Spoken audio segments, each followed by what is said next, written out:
uma mãe que perde um filho ali em tenridade, né?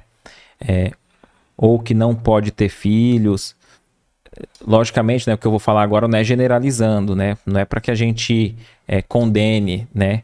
Mas pode ter sido aborto, porque às vezes eu vejo a gente cometer o erro do extremo de qualquer um que não pode ter filho, a gente fala, ó, é porque em outra vida foi alguém que abortou. Não é assim, né? Mas o que você poderia dizer sobre essa questão do aborto, que é sempre importante tocar, porque é uma realidade, infelizmente, né? Que tem números alarmantes aí, né? Então, essa questão do aborto são questões delicadas, né? Porque cada caso é um caso, né? Às vezes tem o aborto espontâneo, né? Às vezes tem um aborto provocado. Então, a gente não sabe qual é a vida que a pessoa está tendo. Sempre a gente tem que ter em mente a valorização da vida. Mas não cabe a gente julgar porque a gente não está vivendo a situação daquela pessoa, né? Quais são os dramas existenciais que aquela pessoa está vivendo, né? Então, é um espírito que está vindo. Na certeza de que eu preciso reencarnar, né? É uma oportunidade que está vindo. Mas se passa por aquela experiência, né? A gente não sabe aquele processo ali familiar, né? O que levou àquela situação, né? Que comprometimento esse espírito tem com essa família que passou por essa experiência do aborto, às vezes uma, duas reencarnações, né? Então é uma questão assim que a gente ainda não tem uma visão para fazer julgamento, Sim, né? sim. O que a gente tem que ter em mente é vamos valorizar a vida, né? Então a vida não nos pertence, né? Não nos pertence entre aspas, né? A gente vem, a gente tem que conduzir a nossa vida, mas tirar a nossa vida, essa é responsabilidade divina, né? A gente tem que esperar o tempo certo para que essas coisas aconteçam, né? Porque mesmo que seja uma gravidez que esteja bem no início, a partir do momento da concepção já tem um Já, espírito já. vinculado, né? A partir da concepção já começa o processo reencarnatório e que às vezes vai ser, como diz nas obras de Allan Kardec, até mais ou menos uns 7 anos esse processo reencarnatório ainda está se desenhando. Por isso que quando a criança ela vem vindo, ela vai se desenvolvendo, ela nasce, é muito mais fácil de você ensinar a criança desde pequena, ela já aprende desde o período da concepção. Muitas pessoas que fazem, né, regressão de memória vão até o momento do parto, né, até o momento da vida intrauterina, do parto e antes da vida intrauterina. Por quê? Porque ali já tem os registros, registro da aceitação.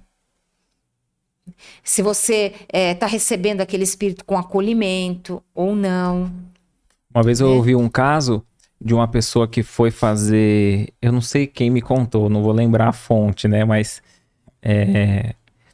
que a pessoa fez regressão e foi voltando, voltando e viu, né? Vivenciou ali, registrou de alguma maneira que enquanto ela estava na barriga da mãe, alguns meses ali, ela ouvia a mãe tendo pensamentos e falando de abortar, que não queria, que não Sim. podia ter.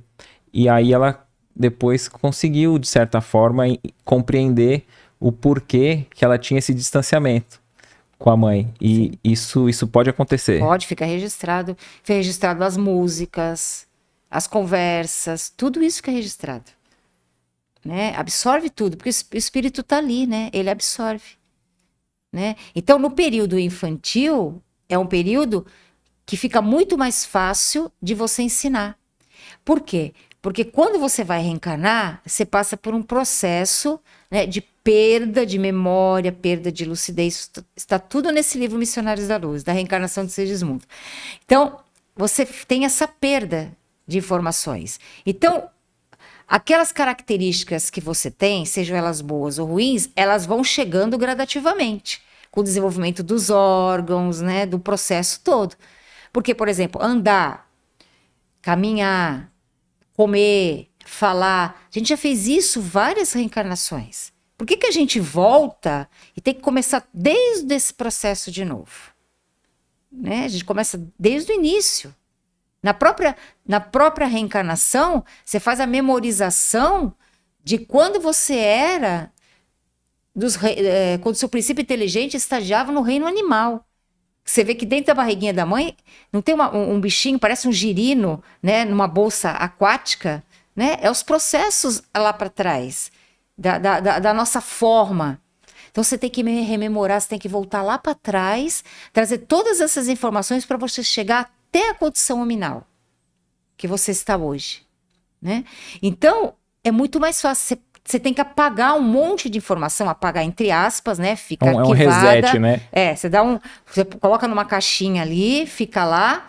Conforme você vai desenvolvendo os órgãos, a sua inteligência, você vai tendo contato com a vida, essas informações vão trazendo, você vai se mostrando como você é. Então fica mais fácil de você educar quando a criança é pequena. Porque a hora que chega na adolescência, é o que você traz com tudo que você aprendeu nessa, mistura tudo e aí é você. Olha aqui. Por isso que o povo diz que é a era da aborrecência. Não é.